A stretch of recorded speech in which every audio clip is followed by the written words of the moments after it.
నమస్తే ఫ్రెండ్స్, ఈరోజు షిప్పింగ్ ఇండస్ట్రీలో జరిగే మోసాల గురించి చర్చిద్దాం. ఈ వీడియో చేయడానికి నాకు చాలా స్ట్రాంగ్ రీజన్స్ ఉన్నాయి. నేను సోషల్ మీడియాలో యాక్టివ్గా ఉన్నప్పటి నుంచి చాలామందికి తెలుసు నేను మెర్చెంట్ నేవీలో మెరైన్ ఇంజనీర్గా వర్క్ చేస్తున్న విషయం. సో చాలామంది నాకు ఇన్స్టాగ్రామ్లో, యూట్యూబ్లో ప్రతి ఒక్కరు ఏంటంటే మెసేజెస్ పెట్టేది, అన్న నేను ఈ కంపెనీలో జాయిన్ అవుదాం అనుకుంటున్నాను, ఈ కంపెనీ మంచిగా ఉంటుందా అన్న, నేను ఒక అతనికి బ్రోకర్కి 2 lakhs ఇచ్చాను, వాడు 1 monthలో షిప్ ఎక్కిస్తా అని అన్నాడు, వీళ్ళని నమ్మొచ్చా? ఇలా ప్రతి ఒక్కరు అడిగేసరికి నేను వాళ్ళకి ఒక్కటే చెప్పాను, ప్రతి ఒక్క డీటెయిల్, ప్రతి ఒక్క లీగల్ రిక్వైర్మెంట్, రూల్స్, రెగ్యులేషన్స్ ఏవైతే ఫాలో అవ్వాలో అది director of general of shipping, DG shipping, director general of షిప్పింగ్లో ఆ వెబ్సైట్లో మీకు అని ఉంటాయి. ఆ వెబ్సైట్ పేరు వచ్చేసి dgshipping.government.in gov.in. ఆ లింక్ నేను మీ వీడియో డిస్క్రిప్షన్లో ఇప్పుడు ఇస్తాను. నాకు తెలుసు ఈ వీడియో చాలా మందికి అంత ఇంట్రెస్టింగ్గా ఉండకపోవచ్చు, కానీ ఈ వీడియో వెనకాల ఒక స్ట్రాంగ్ రీజన్ ఉంది. నాకే చాలామంది వాళ్ళు ఎక్స్పీరియన్సెస్ షేర్ చేశారు, వాళ్ళు ఎలా మోసపోయారు నాకు ఎక్స్ప్లెయిన్ చేస్తుంటే నేనే తట్టుకోలేక ఈ వీడియో చేస్తున్నాను. ఎందుకంటే ఈ వీడియో చూసి ఒక్కడైనా జాగ్రత్త పడివాడు డబ్బు నష్టపోకుండా ఉంటే అదే నాకు చాలు. లైకులు వద్దు, సబ్స్క్రిప్షన్స్ వద్దు, జస్ట్ ఒక ఫార్వర్డ్ చేయండి. మెర్చెంట్ నేవీకి రిలేటెడ్ వాళ్ళకి మాత్రం తప్పకుండా ఇది ఫార్వర్డ్ చేస్తారని ఆశిస్తున్నాను. అంటే చాలామందికి డౌట్లు ఉంటాయి, ఏ కంపెనీ మంచిది, ఏ కంపెనీ మంచిది కాదు అని చెప్పి. ఫస్ట్ రూల్, ఏదైనా కంపెనీ మీకు ఎటువంటి అంటే ఏవి రూల్స్ రెగ్యులేషన్స్ ఏవి లేవు, మీరు 10th పాస్ అయితే చాలు, మీకు నెలకి ₹1,00,000 ఇస్తాము, మీరు ఇంత 5 లక్షలు కట్టి జాయిన్ అవ్వండి, మీకు షిప్ ఎక్కిస్తాం అన్నారు అనుకో, అటువంటి ఎప్పుడూ నమ్మకండి. ఎక్కడైతే ఈజీగా ఎటువంటి క్వాలిఫికేషన్ లేకుండా మీకు జాబ్ ఆఫర్ చేస్తున్నాడు అంటేనే కొంచెం బుర్ర ఉపయోగించండి. ఎక్కడ ఫ్రీగా ఏది రాదు. ఏవి చదవకుండా జస్ట్ 10th పాస్ అయిన తర్వాత మీకు మెర్చెంట్ నేవీలో జాబ్ వస్తుంది అని మీకు ఏదో వాళ్ళు ఆశ చూపితే మీరు ఎందుకు ఈజీగా నమ్మేస్తున్నారు? ఇక్కడ మోసం చేసే వాళ్ళది ఎట్టి పరిస్థితుల్లోనూ తప్పు కాదు. వాడు టాలెంట్ ఉపయోగించుకొని మిమ్మల్ని మోసం చేస్తున్నాడు. మోసపోతున్న మీదే తప్పు. మోసపోకుండా ఎలా ఉండాలో కొన్ని జాగ్రత్తలు తీసుకుంటే సరిపోతుంది. ఇక్కడ ఈ షిప్పింగ్ ఫీల్డ్ గురించి చెప్పాలంత పబ్లిసిటీ చేయరు, ఎందుకంటే ఇండియన్ సీఫేరర్స్ ఆల్మోస్ట్ మొత్తం మన జనాభానే 130 crores దాకా ఉందనుకుందాం. అందులో ఇండియన్ సీఫేరర్స్ ఎంతమంది ఉన్నారు? షిప్లో పనిచేసేటోళ్ళు 2,50,000 మంది. ఇంత తక్కువ మంది వర్క్ చేస్తున్న దాని గురించి ఎవడండి ఎక్కువ పట్టించుకునేది? ఇదే ఆసరాగా తీసుకొని చాలామంది మోసాలకు పాల్పడుతున్నారు. మెయిన్ మోసానికి రీజన్ ఏంటంటే మెర్చెంట్ నేవీలో జీతాలు సూపర్ ఉంటాయి. ఈ ఒక్క పాయింట్ తోటి జనాలు అట్రాక్ట్ చేసి వాళ్ళ దగ్గర డబ్బులు గుంజుకుంటున్నారు. మెర్చెంట్ నేవీలో జీతాలు బాగుంటాయి. ఎప్పుడు బాగుంటాయో తెలుసా?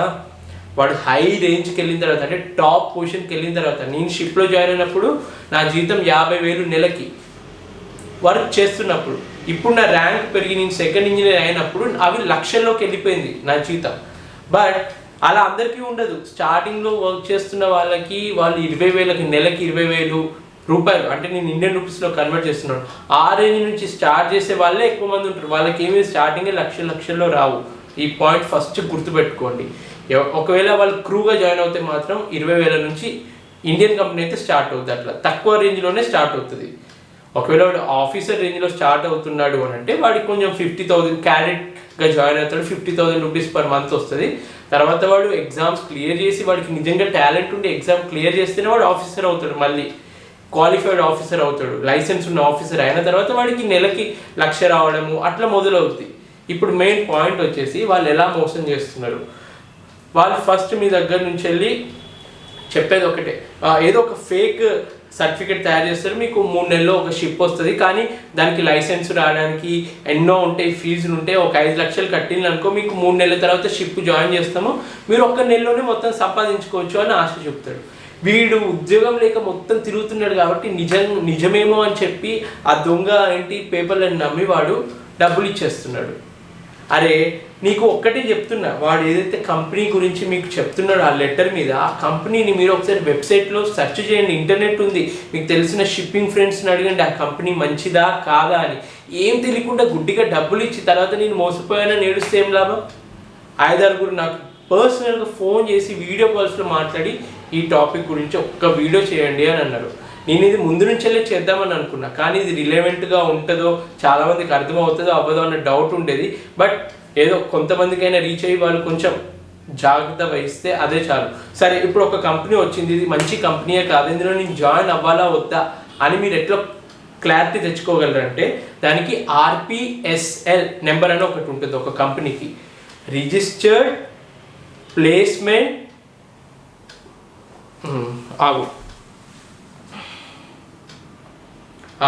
RPSL నెంబర్ అనేది recruitment and placement services license. Recruitment and placement services license. ఈ లైసెన్స్ ఆ కంపెనీకి ఉండాలి. సరే, ఆ కంపెనీకి ఉంది, వాడు ఏదో ఒకటి మేనేజ్ చేసి దొంగ ప్రింట్అవుట్లు తీసి RPSL నెంబర్ కూడా కరెక్ట్ ఇచ్చాడే అనుకో, అంటే ఫేక్ నెంబర్ కరెక్ట్గా యూజ్ చేసి పేపర్ మీద ప్రింట్ చేసాడు అనుకో, ఆ కంపెనీ నిజంగా ఉందా, ఆ కంపెనీ ఆఫీస్కి వెళ్ళండి, కనుక్కోండి అందులో ఆల్రెడీ వర్క్ చేస్తున్న ఎంప్లాయీస్ ఉన్నారా, ఆల్రెడీ షిప్ ఎక్కిన వాళ్ళు ఉన్నారా, లేదంటే నీలాగా మోసపోయిన వాళ్ళు ఉన్నారా. కొంచెం నువ్వు ఎంక్వైరీ చేసుకోకుండా డబ్బులు కట్టక ఎప్పుడు డైరెక్ట్. ఇప్పుడు కొందరు నన్ను అడిగితే, నేను షిప్లో వర్క్ చేస్తాను, నాకు ఇంటర్నెట్ ఉండేదే చాలా లిమిటెడ్ ఇంటర్నెట్ ఉంటుంది, నేను మీ వీడియోస్ పోస్ట్ చేస్తున్నప్పుడు కూడా చాలా డబ్బులు, ఇప్పుడు నాకు ఇందులో వచ్చే ఇన్కమ్ ఒక 1% ఉంటుంది అనుకో, నేను ఈ వీడియోలు పోస్ట్ చేయడానికి దానికి 10 times ఎక్కువ ఖర్చు చేసి నేను పోస్ట్ చేస్తున్నాను. ఎందుకు పోస్ట్ చేస్తున్నాను, నా పర్సనల్ ఇంట్రెస్ట్, అది ఒక ప్యాషన్ కాబట్టి. ఇప్పుడు మీరు చాలామంది నన్ను షిప్లో ఉన్నప్పుడు అడుగుతారు, ఈ కంపెనీ మంచిదా కాదా, ఎట్లా కనుక్కోవాలి అని చెప్పి. అది మీరు చూసుకోవాలి.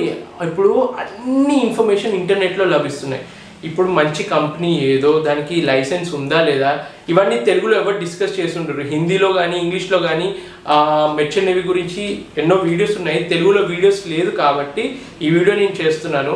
మీ ఫ్రెండ్స్ కొంచెం ఇది పాస్ చేయండి.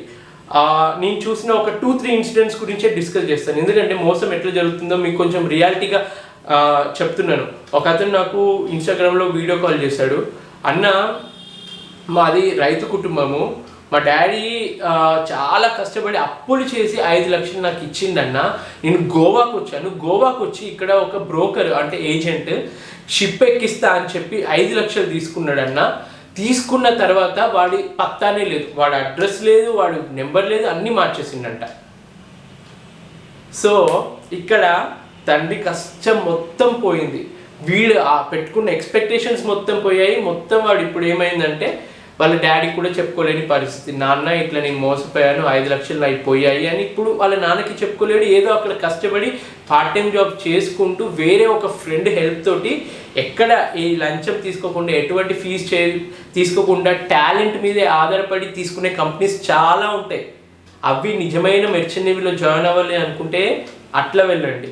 డబ్బులు ఇచ్చి ఇట్లా 5 లక్షలు కట్టించుకొని బ్రోకర్లు, ఏజెంట్లు, ఏ కంపెనీ మీకు దగ్గర డబ్బులు తీసుకున్నా అవి రీజనబుల్గా ఉంటాయి. ఎట్లాంటి డబ్బులు తీసుకుంటుంది అంటే, ఏదన్నా సర్టిఫికేట్ అప్లై చేయడానికి అవేం లక్షల్లో ఉండవు, అయిపోతే 50,000లో మ్యాక్సిమం 50,000లో అన్ని పనులు అయిపోవాలి. అంతేగాని అవి లక్షల్లో వాళ్ళు అడుగుతున్నారు అంటే అందులో పక్కా మోసం జరుగుతుందని అర్థం. అటువంటి వాటికి మీరు ఎప్పుడు ఎంకరేజ్ చేయకండి. అసలు ప్రూఫ్ లేకుండా, ఎటువంటి రీజన్ లేకుండా డబ్బులు ఎందుకు కడుతున్నారు? తీసుకుంటున్న వాడి తప్ప, ఇస్తున్న మీది తప్ప.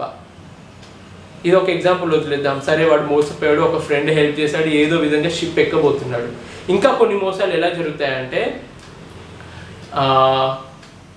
వాడు షిప్ కోసము అంతా రెడీ చేసుకుంటాడు, అంత షిప్ ఆఖరికి షిప్ ఎక్కడానికి ఈ కంట్రీలో షిప్ ఉంది అని చెప్పి ఫ్లైట్ టికెట్ కూడా వాడికి చేతికి ఇస్తాడనమాట. ఇంకో రేపే నీ షిప్ జాయినింగ్, నీకు అంతా అయిపోయింది అని చెప్పి ఆ రోజు డబ్బులు అన్నీ తీసుకుంటాడు. నీకు షిప్ ఎక్కిస్తా అన్నా కదా, రేపే కదా నీ షిప్ జాయినింగ్, ఇదిగో నా 5 లక్షలు ఏదైతే నువ్వు ముందు నుంచి ప్రామిస్ చేసావు అంటే షిప్ ఎక్కిపిస్తే నీకు డబ్బులు ఇస్తా. వాడికి ఏ ఆప్షన్ లేదు, ఎన్నో ఇయర్స్ నుంచి వెతికి వాడికి ఏ షిప్ దొరక్క వాడు అట్లా బ్రోకర్కి బుక్ అయిపోయాడు. సరే, వాడికి అప్పటికి డౌట్ ఉంది, వీడు నాకు షిప్ ఇస్తాడో ఇవ్వడో అని డౌట్ ఉంటుంది. అటువంటి డబ్బులు ఇవ్వడం ముందే వీడేం చేస్తాడంటే, రేపే షిప్ జాయినింగ్ ఉందని చెప్పి ఫ్లైట్ టికెట్ కూడా ప్రింట్ చేసి వాడికి ఇచ్చి అప్పుడు డబ్బులు తీసుకున్నాడు. తర్వాత ఎయిర్పోర్ట్కి వెళ్ళగానే దొంగ ఎయిర్ ఫ్లైట్ టికెట్ అని తెలిసింది. రకరకాల మోసాలు జరుగుతూనే ఉంటాయి. అది ఇప్పుడు మనకి ఈజీ వేలో డబ్బులు ఎలా సంపాదించాలా అని ఆలోచిస్తున్నారు ప్రతి ఒక్కరు. వాడి వేలో ఆలోచించి మీ అవసరాన్ని ఆసరాగా చేసుకుని డబ్బు తీసుకుంటున్నాడు. ఇక్కడ నువ్వే లాజికల్గా ఆలోచించాలి. ఏదో ఇప్పుడు నాకు షిప్ జాయిన్ అవ్వాలి, ఎట్లయినా జాయిన్ అవ్వాలి అని చెప్పి డబ్బులు లూజ్ చేసుకున్నావు అనుకో, నష్టపోయేది నువ్వే. ఇట్లాంటి లక్షల్లో చాలామంది మోసపోయిన వాళ్ళు ఉన్నారు షిప్పింగ్ ఫీల్డ్లో. నేను చెప్పేది ఒక్కటే, షిప్పింగ్ ఫీల్డ్ మీరు అనుకున్నట్టు ఈజీగా ఎంటర్ అయ్యే ఫీల్డ్ అయితే కాదు. దీన్ని 3 రకాలుగా మీరు ఎంటర్ అవ్వచ్చు. చాలామంది అడిగారు ఈ షిప్పింగ్ ఫీల్డ్లో ఎలా ఎంటర్ అవ్వాలి అని చెప్పి. ఒకటి క్రూ డిపార్ట్మెంట్. క్రూ డిపార్ట్మెంట్లో కూడా 2 ఉంటాయండి. క్రూ డిపార్ట్మెంట్ అంటే ఏంటంటే అది ఆఫీసర్ క్యాడర్ కాదు, ఓన్లీ 10th క్లాస్ పాస్ అయిన వాళ్ళు కానీ ఇంటర్ పాస్ అయిన వాళ్ళు కానీ వాళ్ళు ఏం చేయాలంటే 6 months ఒక ట్రైనింగ్ ఉంటుంది వాళ్ళకి షిప్పింగ్కి రిలేటెడ్. ఈ క్రూ డిపార్ట్మెంట్లో జాయిన్ అవ్వడానికి డీజీ రేటింగ్ అని అంటారు వాళ్ళని. డీజీ రేటింగ్, జనరల్ రేటింగ్ అని అంటారు. ఆ జనరల్ రేటింగ్ ఆ కోర్స్ వాళ్ళు 6 months చేసి వాళ్ళు డెక్ సైడ్ వెళ్ళాలనుకుంటే డెక్ సైడ్, ఇంజన్ సైడ్ వెళ్ళాలనుకుంటే ఇంజన్ సైడ్ వాళ్ళు ప్రిఫర్ చేసుకొని జాయిన్ అవ్వచ్చు. ఇక్కడ ఏ ఇన్స్టిట్యూట్లో వాళ్ళైతే కోచింగ్ తీసుకుంటున్నారో వాళ్ళకి మళ్ళీ వాళ్ళు షిప్ ఎక్కించే కెపాసిటీ ఉందా, వాళ్ళు రిక్రూట్ చేస్తారా, కంపెనీలో రిక్రూట్ చేస్తారా, ఆ షిప్లో ఏంటి ఆ కంపెనీ ఏదైతే ఇన్స్టిట్యూట్ ఉందో ముందు అందులో ఏదైతే జనరల్ రేటింగ్ చేసిన వాళ్ళు ఉన్నారో, ఏదైతే కోర్స్ చేసిన వాళ్ళు ఉన్నారో 6 months కోర్స్, వాళ్ళ దగ్గర నుంచి మీరు ఫీడ్బ్యాక్ తీసుకుని అవును ఇది మంచి ఇన్స్టిట్యూటే, ఇక్కడ మేము చదివాము, ఇక్కడ నుంచి మాకు చదివిన తర్వాత మాకు షిప్ ఎక్కించిండ్రు, కొంచెం లేట్ అయినా కానీ 6 నెలల తర్వాతనే షిప్ దొరికింది అని అనిపిస్తే అప్పుడు ఆ కంపెనీ అందులో జాయిన్ అవ్వండి. ఇందులో కూడా మీకు ప్రతి డీటెయిల్ మీకు dgshipping.gov.in, ఈ dgshipping.gov.inలో మీరు మీద చూస్తే మీకు అన్నీ కనిపిస్తాయి. ఏవైతే లీగల్గా ఏదైతే లైసెన్స్ ఉన్న కాలేజెస్ ఏంటి అంటే ఇప్పుడు నేను చెప్పిన మీ రేటింగ్స్కి జనరల్ పర్పస్ రేటింగ్స్ కోసం కూడా ఏ ఇన్స్టిట్యూట్స్ అయితే ఉన్నాయో అన్ని డీటెయిల్స్ వాళ్ళు ఇచ్చిన, ఓకే ఈ కాలేజ్ మంచిదే, ఈ కాలేజ్లో చదివితే మీకు ప్లేస్మెంట్ ఉంటుంది, ప్లేస్మెంట్ రికార్డ్స్ ఏంటి ప్రతిదీ వెబ్సైట్లో ఉంది dgshipping.gov.inలో. సో ఒక విధంగా 10th పాస్ అయిన వాళ్ళు షిప్పింగ్కి వెళ్ళాలి అని అనుకుంటే ఈ 6 months కోర్స్ మీరు చేసి ఆ విధంగా మీరు షిప్లో ఎక్కొచ్చు. మీ జీతాలు ఎంత ఉంటాయి అని అంటే స్టార్టింగ్లో ఒక 20,000 to 50,000లో స్టార్ట్ అవుతుంది. మీ ఎక్స్పీరియన్స్ బట్టి అది 1 lakh per month అవుతుంది. ప్రైవేట్ కంపెనీకి వెళ్ళినా ఇండియన్ కంపెనీకి వెళ్ళినా కానీ మీ ఎక్స్పీరియన్స్ బట్టి ఉంటుంది. కష్టం అయితే చాలా ఉంటుంది. ఇక్కడ ల్యాండ్ మీద ఇట్లా తిని కూర్చునే జాబ్స్ లాగా ఉండదు. షిప్కి వస్తే మాత్రం మొత్తం చెమట పట్టేలా వర్క్ చేయాల్సి వస్తుంది. ఏదైతే మీరు అనుకుంటున్నారో క్రూగా జాయిన్ అవుదాం అనుకున్న వాళ్ళు. ఇక ఆఫీసర్గా జాయిన్ అవుతున్న వాళ్ళకి 2 ఆప్షన్స్ ఉన్నాయండి. ఒకటి డెక్ సైడ్ వెళ్ళాలనుకున్న వాళ్ళు. డెక్ సైడ్ అంటే ఏంటంటే షిప్లో 2 మెయిన్ డిపార్ట్మెంట్స్ ఉంటాయి, ఒకటి డెక్ సైడ్, ఒకటి ఇంజన్ సైడ్. డెక్ సైడ్ వచ్చేసి షిప్ నడపడం, నావిగేషన్, ఈ రూట్లో వెళ్ళాలి వాళ్ళని మార్క్ చేయడము, ఆ డెక్ మీద మిషనరీని అంతా చూసుకోవడము, లోడింగ్ డిశ్చార్జింగ్ అంటే షిప్ మొత్తం మూమెంట్ కానీ లోడింగ్ డిశ్చార్జింగ్ ఇటువంటి అన్ని డెక్ డిపార్ట్మెంట్ వాళ్ళు చూసుకుంటారు. ఇంకో సైడ్ వచ్చేసి ఇంజన్ డిపార్ట్మెంట్. ఇంజన్ డిపార్ట్మెంట్ ఏంటంటే షిప్ మెయిన్గా నడిచేది ఇంజన్ నడుస్తేనే షిప్ నడుస్తుంది. ఇంకా షిప్ నడవాలంటే ఎన్నో మిషనరీస్ ఉంటాయి షిప్లో, ఆ మిషనరీస్ని మొత్తం హ్యాండిల్ చేసేది ఇంజన్ డిపార్ట్మెంట్. ఇంజన్ డిపార్ట్మెంట్లో ఇంజనీర్స్ ఉంటారు, డెక్ డిపార్ట్మెంట్లో ఆఫీసర్స్ ఉంటారు. అంటే ఆఫీసర్ క్యాడర్ గురించి మాట్లాడుతున్నారు. క్రూ క్యాడర్ గురించి ఆల్రెడీ చెప్పేశాను ముందు. 6 months ట్రైనింగ్ తోటి వాళ్ళు జాయిన్ అవ్వచ్చు. ఇప్పుడు ఈ డెక్ సైడ్ ఆఫీసర్ ఫస్ట్ ఏ ర్యాంక్లో జాయిన్ అవుతాడు అంటే క్యాడెట్గా జాయిన్ అవుతాడు. వాళ్ళు +12 ఇంటర్మీడియట్ అయిపోయిన తర్వాత వాళ్ళకు ఒక ఎంట్రీ టెస్ట్ ఉంటుంది అనమాట. ఇప్పుడు maritime university, Indian maritime university వాళ్ళు ఒక ఎంట్రన్స్ టెస్ట్ కండక్ట్ చేస్తారు వాళ్ళకి. ఆ ఎంట్రన్స్ టెస్ట్లో నువ్వు క్వాలిఫై అవుతే అప్పుడు వాళ్ళు కౌన్సిలింగ్ లాగానే ఉంటుంది. ఏ ఇన్స్టిట్యూట్ అయితే వాళ్ళు ఇస్తారో ఆ ఇన్స్టిట్యూట్కి వెళ్ళి నువ్వు చదివి వాళ్ళు స్పాన్సర్ చేస్తారు మీకు ఈ కంపెనీలో. అంటే నువ్వు రిక్రూట్ అవుతే అంటే క్యాంపస్ ప్లేస్మెంట్స్ లానే ఉంటుంది నీకు. అంటే 1 year కోర్స్ ఉందనుకో, ఎండింగ్లో నీకు క్యాంపస్ ప్లేస్మెంట్స్ వస్తే నువ్వు సెలెక్ట్ అయినావు అనుకో షిప్లో జాయిన్ అవ్వచ్చు. ఇక్కడ కూడా గ్యారంటీ ఉండదు. చాలామంది 100 మంది క్యాడెట్షిప్ చేస్తే డెక్ సైడ్లో నేను చెప్తున్నాను, ఫస్ట్ డెక్ సైడ్ గురించి 100 మంది చేస్తే అందులో 10 మందికి మాత్రమే షిప్ దొరికే ఛాన్సెస్ ఉన్నాయి. ఇప్పుడు అట్లా ఉంది ప్రజెంట్ పొజిషన్. ఇప్పుడున్న కోవిడ్ సిచ్యువేషన్, వరల్డ్ మార్కెట్ బట్టి 100 మంది ఇప్పుడు నేను ఏంటి క్యాడెట్షిప్లో సెలెక్ట్ అయ్యాను నేను వెంటనే షిప్ దొరుకుద్ది అన్నట్టు కూడా లేదు. వాళ్ళు సెలెక్ట్ అయ్యేది కూడా 10% మందే ఉంటారు. సో ఒక్కసారి నువ్వు సెలెక్ట్ అయ్యావు, 1 year కోర్స్ కంప్లీట్ చేసావు, పాస్ అయ్యావు, కంపెనీలో రిక్రూట్ అయ్యావు క్యాంపస్ ప్లేస్మెంట్లో, ఆ కంపెనీ వాళ్ళు నీకు ఒక వెయిటింగ్ టైం ఇస్తారు. మెడికల్ టెస్ట్ అంతా నువ్వు ఫిట్ అని తెలిసిన తర్వాత నీకు షిప్ ఎక్కిస్తారు. షిప్ ఎక్కిన తర్వాత ఒక 12 months నువ్వు చేయాలి. 12 to 18 months ఒక్కొక్క కంపెనీకి ఒక్కొక్క రూల్ ఉంటుంది. 12 to 18 months షిప్లో నువ్వు వర్క్ చేసి అంటే ఒక్క షిప్లో కానీ 2 షిప్స్లో కానీ నువ్వు ఆ సీ టైంని కంప్లీట్ చేస్తే అప్పుడు నువ్వు ఆఫీసర్కి అవ్వడానికి ఒక ఎగ్జామ్ రాయాలి, మళ్ళీ గవర్నమెంటే కండక్ట్ చేస్తుంది డీజీ షిప్పింగ్ వాళ్ళు. ఆ ఎగ్జామ్ పాస్ అవుతే అప్పుడు నువ్వు థర్డ్ ఆఫీసర్ అవుతావు. థర్డ్ ఆఫీసర్ అంటే అప్పుడు నీకు ఒరిజినల్గా ఒక లైసెన్స్ ఉంది, ఇండిపెండెంట్గా వాచ్ కీపింగ్ చేయవచ్చు షిప్లో. అప్పుడు నువ్వు థర్డ్ ఆఫీసర్ అయిన తర్వాత మళ్ళీ ఎక్స్పీరియన్స్ బట్టి సెకండ్ ఆఫీసర్ అవుతావు. మళ్ళీ చీఫ్ ఆఫీసర్ అవ్వాలంటే మళ్ళీ ఇంత ఒక 12 months 18 months మళ్ళీ as a third officer or second officer experience ఉంటేనే నీకు మళ్ళీ ఆ ఎగ్జామ్ రాయడానికి ఎలిజిబిలిటీ ఉంటుంది. తర్వాత నువ్వు చీఫ్ ఆఫీసర్ అవుతావు. చీఫ్ ఆఫీసర్ అయిన తర్వాత కూడా ఒక 2 years ఎక్స్పీరియన్స్ లాగా నీకు వచ్చిన తర్వాత మళ్ళీ ఎగ్జామ్స్ రాస్తే master captain of the ship అవ్వడానికి నీకు ఎలిజిబిలిటీ ఉంటుంది. ఆ ఎగ్జామ్ కూడా పాస్ అయితే కంపెనీలో రిక్వైర్మెంట్ ఉండి నీ పర్ఫార్మెన్స్ బాగుంటే అప్పుడు నువ్వు క్యాప్టెన్ అవుతావు. యాజ్ అన్ యావరేజ్ ఒక టాలెంటెడ్ పర్సన్ క్యాడెట్గా జాయిన్ అయ్యాడు, 18 years అప్పుడు క్యాడెట్గా జాయిన్ అవుతే వాడు క్యాప్టెన్ అవ్వాలి అంటే 30 years అంటే ఒక 12 years మినిమం పట్టుద్ది వాడు క్యాడెట్షిప్ నుంచి మాస్టర్ అవ్వాలి అంటే. వాడు పర్ఫెక్ట్ ఉంటే అన్ని కరెక్ట్ టైంకి క్లియర్ చేసి ఎగ్జామ్స్ పాస్ అవుతుంటే వాడికి 30 years అయినా, వాడి ఏజ్ 30 years అవుతే అప్పుడు క్యాప్టెన్ అయ్యే ఛాన్స్ ఉంటుంది. అది వెరీ రేర్. చాలామంది 40 ఏళ్ళు 45 ఏళ్ళు 50 ఏళ్ళకి క్యాప్టెన్లు అవుతారు. సో అనుకున్నట్టు వెంటనే మెర్చెంట్ ఏమనగానే డబ్బులు ఇట్లా మొత్తం మీద నుంచి ఇట్లా పడితే అన్నట్టు ఉండవు. ప్రతి దాంట్లో కష్టం ఉన్నట్టే దీంట్లో కూడా చాలా కష్టపడాలి. ఇది డెక్ సైడ్ అయిపోయింది. ఇక నేను ఇంజనీర్గా నాకు ఇంజనీరింగ్ గురించి చాలా అంటే నేను యాజ్ ఎ అంటే 5th ఇంజనీర్ అంటారు. నేను ఫస్ట్ జాయిన్ అయింది ఎట్లా అంటే షిప్పింగ్ కార్పొరేషన్ ఆఫ్ ఇండియాలో. నేను ఫస్ట్ మామూలుగా ఇప్పుడు గవర్నమెంట్ నోటిఫికేషన్స్ పడతాయి కదా, అది చూసి నేను అప్లై చేశాను అనమాట. షిప్పింగ్ కార్పొరేషన్ ఆఫ్ ఇండియా అబ్బా నెలకి 70,000 జీతం అని అన్నారు. ఇది బాగుంది, ఏ గవర్నమెంట్ కంపెనీ అప్పుడు అంత ఇచ్చేది కాదనమాట. బాగుందని చెప్పి అప్లై చేశాను. వాళ్ళు ఇచ్చిన రిటర్న్ ఎగ్జామ్, ఇంటర్వ్యూ, మెడికల్ అన్నీ పాస్ అయిన తర్వాత వాళ్ళు నన్ను సెలెక్ట్ చేసుకున్నారు. సెలెక్ట్ చేసుకున్న తర్వాత 1 year గ్రాడ్యుయేట్ మెరైన్ ఇంజనీర్. నేను ఫస్ట్ చేసింది 4 years mechanical engineer, BTech mechanical engineer. మన తెలుగు మ్యాక్సిమం చేసేది ఏంటి ఇంజనీరింగే కదా. అట్లా 4 years మెకానికల్ ఇంజనీరింగ్ చేసిన తర్వాత ఏదో గవర్నమెంట్ అప్లై చేద్దామని చెప్పి ఈ కంపెనీకి అప్లై చేస్తే అప్పుడు 1 year నేను గ్రాడ్యుయేట్ మెరైన్ ఇంజనీరింగ్ ఎక్కడ ఇచ్చారు వాళ్ళు, నాకు స్పాన్సర్స్ ఇచ్చారనమాట. ఇక్కడ చెయ్యి అని చెప్పి వాళ్ళు పంపిస్తారు, డబ్బులు నేనే కట్టుకోవాలి. ఆ కొచ్చిన్ షిప్ యార్డ్లో 1 year గ్రాడ్యుయేట్ మెరైన్ ఇంజనీర్కి ఒక 2,50,000 కట్టాను నేను. అది లీగల్, ఎందుకంటే shipping corporation of India government company, Cochin ship yard కూడా పెద్ద గవర్నమెంట్ అండర్లో ఉన్న ఒక షిప్ యార్డ్.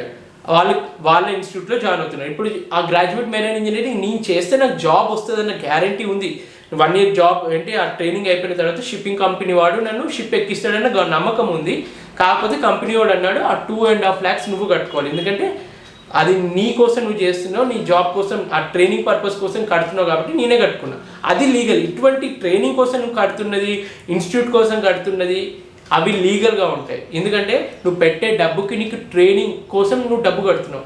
అంతేకాని ఇట్లా ఎవరైతే మోసాలు చేస్తున్నారో వాళ్ళకి నువ్వు కడుతున్నావు అంటే మాత్రం నీకు బుర్ర లేక కడుతున్నావు అని అర్థం.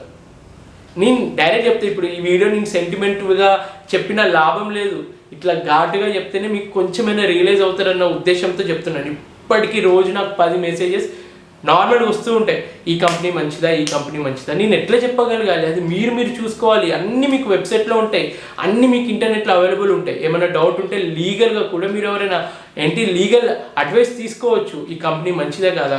చాలామంది తెలివి ఉన్న వాళ్ళే మోసపోతున్నారు. మంచి చదివేటోడు కూడా ఇట్లా ఏదో ఆతృతకు పోయి ఓన్లీ షిప్పింగ్ ఫీల్డ్లోనే కాదు ప్రతి ఫీల్డ్లోనే ఇట్లా జరుగుతున్నాయి. సో ఇప్పుడు నేను చెప్పేది ఏంటంటే 1 year నా గ్రాడ్యుయేట్ మెరైన్ ఇంజనీరింగ్ అయిన తర్వాత నేను షిప్ ఎక్కాను. Ship as a 5th engineer అంటారు, స్టార్టింగ్ క్యాడెట్ అంటారు. Ship engine cadet 5th engineer అని కూడా అంటారు. 5th ఇంజనీర్గా మినిమం 6 months సేల్ చేస్తే అంటే షిప్లో వర్క్ చేసిన తర్వాత మళ్ళీ నేను 4th ఇంజనీర్ అంటే ఒక లైసెన్స్ ఉన్న ఇంజనీర్ అనమాట. ఇండిపెండెంట్గా నేను చూసుకోవచ్చు, వాచ్ కీపింగ్ చేయవచ్చు అనమాట, ఇంజన్ రూమ్లో వర్క్ చేయొచ్చు. లైసెన్స్ ఉండే ఇంజనీర్ అవ్వాలి అంటే ఆ ఎగ్జామ్ ఇవ్వడానికి కూడా చాలా కష్టపడాలి. వాళ్ళు కండక్ట్ చేసే ఎగ్జామ్స్ అన్నీ పాస్ అయిన తర్వాత 4th ఇంజనీర్గా నేను మళ్ళీ లైసెన్స్ వచ్చింది నాకు. ఆ లైసెన్స్ వచ్చిన తర్వాత మళ్ళీ ఒక 12 months ఎక్స్పీరియన్స్ ఉంటే కానీ 2nd ఇంజనీర్కి ఎగ్జామ్ ఇవ్వలేను. మళ్ళీ 4th ఇంజనీర్గా 3rd ఇంజనీర్గా సేల్ చేసి ఎక్స్పీరియన్స్ తెచ్చుకున్న తర్వాత మళ్ళీ ఎగ్జామ్స్ ఇచ్చిన తర్వాత నేను 2nd ఇంజనీర్ అయ్యాను. ఇప్పుడు as a 2nd engineer almost 3 years నుంచి నేను వర్క్ చేస్తున్నాను. సో ఇప్పుడు కొంచెం జీతాలు బాగానే ఉంటాయి. మెర్చెంట్ నేవీలో జీతాలు ఎంత ఉంటాయని చాలామంది ప్రతిసారి నన్ను అడుగుతారు. జీతాలు అన్నది చాలా రెగ్యులర్గా మీకు సింపుల్గా చెప్తాను. క్యాడెట్ ఏదైతే క్యాడెట్ పొజిషన్ ఉందో స్టార్టింగ్లో జాయిన్ అయ్యేటోడికి వాడికి ఒక 30,000 నుంచి 50,000 వరకు నెలకు వస్తుంది. ఇండియన్ రూపీస్లో చెప్తాను నేను. Okay, as an Indian company ఇది వేరీ అవుతుంది. అప్రాక్సిమేట్గా చెప్తున్నాను, ఒక కంపెనీ తక్కువ, ఒక కంపెనీ దానికి డబుల్ కూడా ఇచ్చే ఛాన్స్ ఉంటుంది.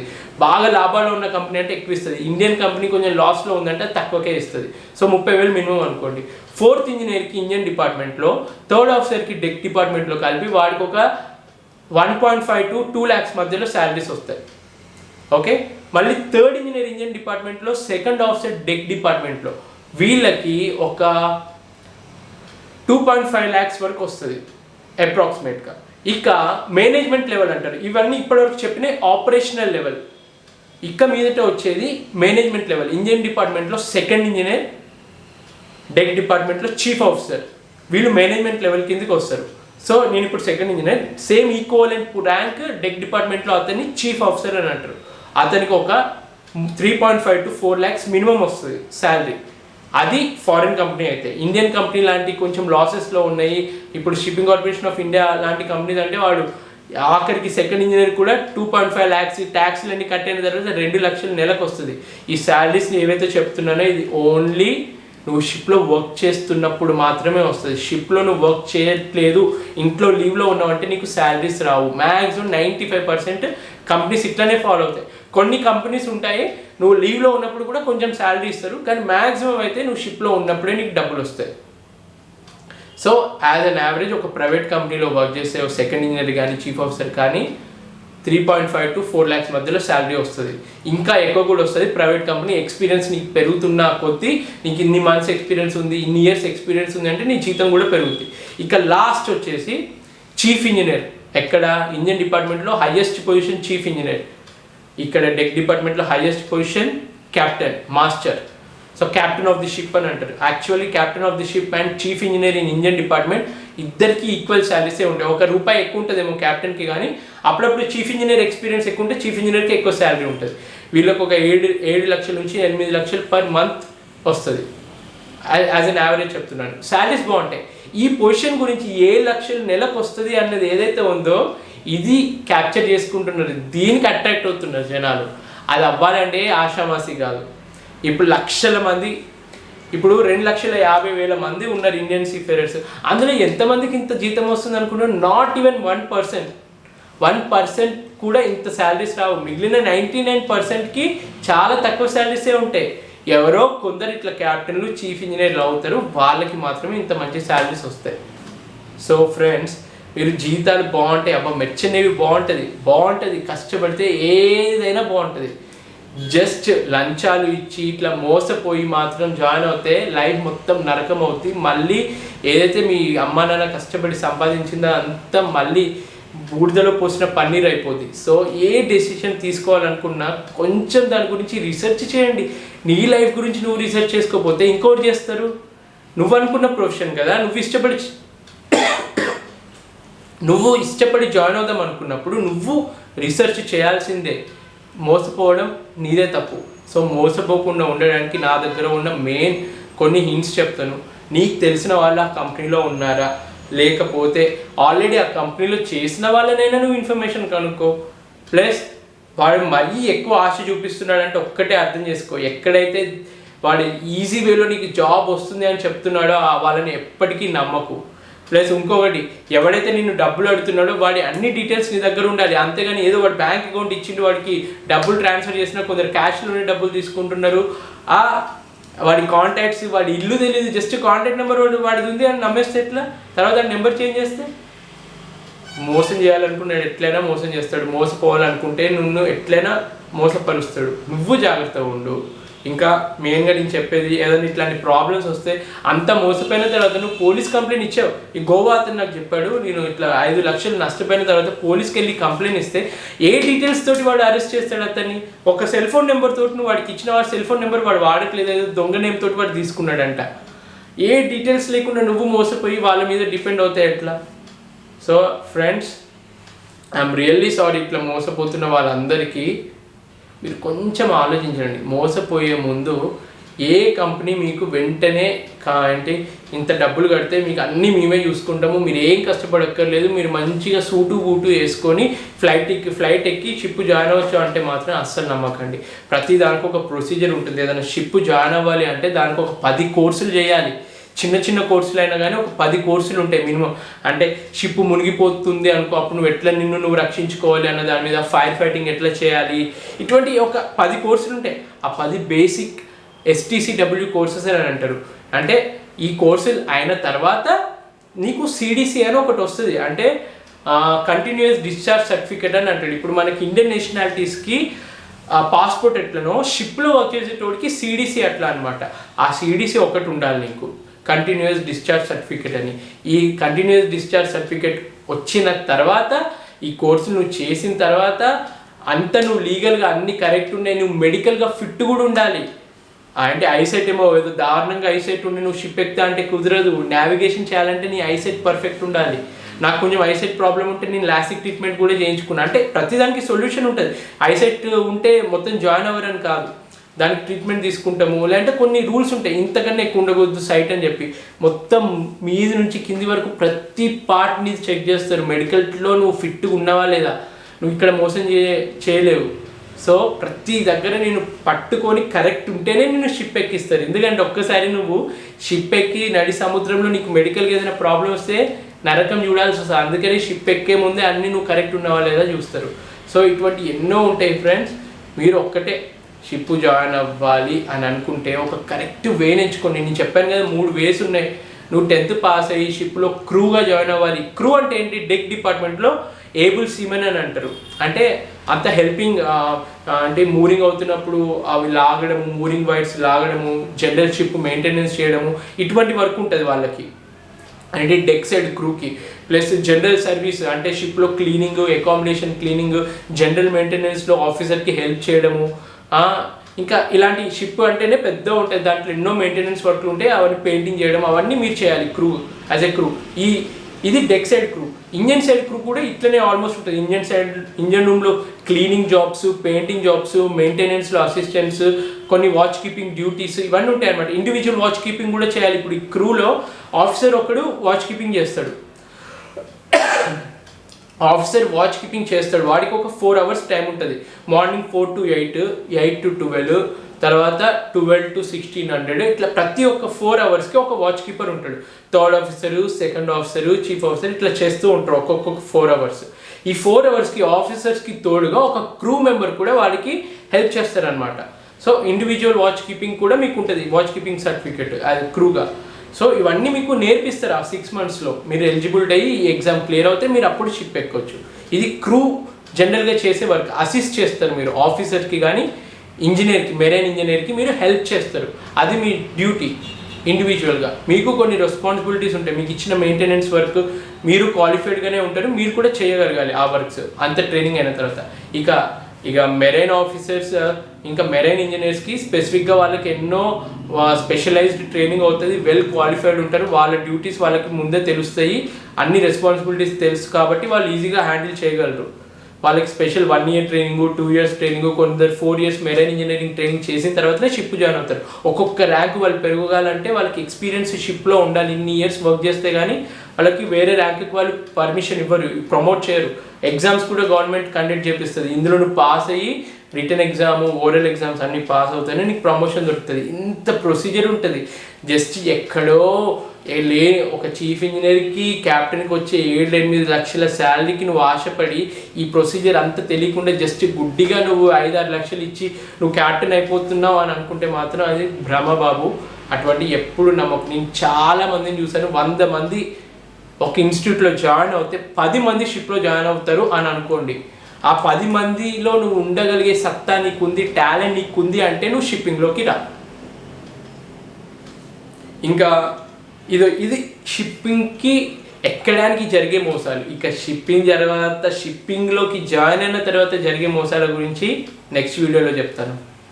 ఓకే ఫ్రెండ్స్, ఇది కొంచెం నేను ఏంటి ఎక్కడ గ్యాప్ లేకుండా నేను డైరెక్ట్గా ఒక్కసారి ఇట్లా మాట్లాడినా కొన్ని ప్రిపేర్డ్గా అంటే మీకు అర్థమయ్యే విధంగా ఏమైనా చెప్పలేకపోతే కనుక మీరు నాకు కామెంట్ బాక్స్లో ఈ యూట్యూబ్ వీడియో ఏదైతే ఉందో ఈ వీడియో కామెంట్ బాక్స్లో నాకు కింద మెసేజెస్ పెట్టండి. నెక్స్ట్ వీడియోలో మీ డౌట్స్ని నేను క్లియర్ చేస్తాను.